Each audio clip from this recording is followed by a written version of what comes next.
Football বিশ্বকাপ উন্মাদনায় মেতেছেন শরীয়তপুরের ক্রীড়া প্রেমিকরা।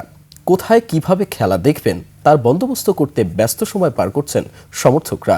টাঙানো হয়েছে বিশাল বিশাল পতাকা। এরই মধ্যে র্যালিও করেছেন ব্রাজিল ও আর্জেন্টিনার ভক্তরা। শরীয়তপুর প্রতিনিধি আবুল বাশারের পাঠানো তথ্যে আকাশুজ্জামানের রিপোর্ট।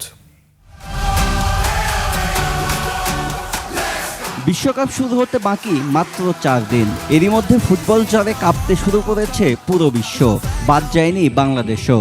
পছন্দের দলের জার্সি পতাকা নিয়ে বিশ্বকাপকে স্বাগত জানাতে প্রস্তুতি নিচ্ছে সমর্থকরা। বিশ্বকাপ সামনে রেখে শরীয়তপুর জেলায় বইতে শুরু করেছে উৎসবের আমেজ। ব্রাজিলের পতাকা, খেলোয়াড়দের আদলে দৃষ্টিনন্দন জার্সি পরে ব্যানার ফেস্টুন নিয়ে শহরের অলিতে গলিতে দিচ্ছেন মহড়া।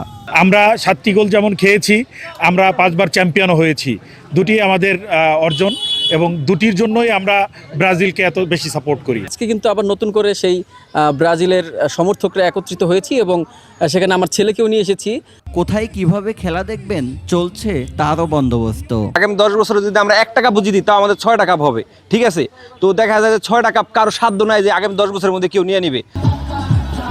ব্রাজিল সমর্থকদের এমন উল্লাসের দিনে ঘরে বসে থাকেনি আর্জেন্টাইন সমর্থকরাও। শরীয়তপুর সদর উপজেলার চত্বর থেকে মোটরসাইকেল র্যালি বের করেন আকাশী নীল ভক্তরা। তাদের আশা এবারও বিশ্বকাপ উঠবে লিওনেল মেসির হাতে। এবারও বিশ্বকাপ নিব, ওইবারও নিছি, কাতার বিশ্বকাপও নিছি, এই বিশ্বকাপও নিব।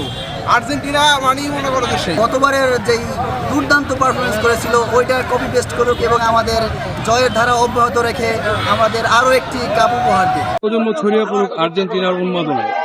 আমি বিশ্বকাপের সবচেয়ে বড় র্যালি সম্ভবত শরীয়তপুরের র্যালিটা। এই বাঁধভাঙা উন্মাদনায় যোগ দিয়েছেন কয়েকশো কিশোর তরুণ।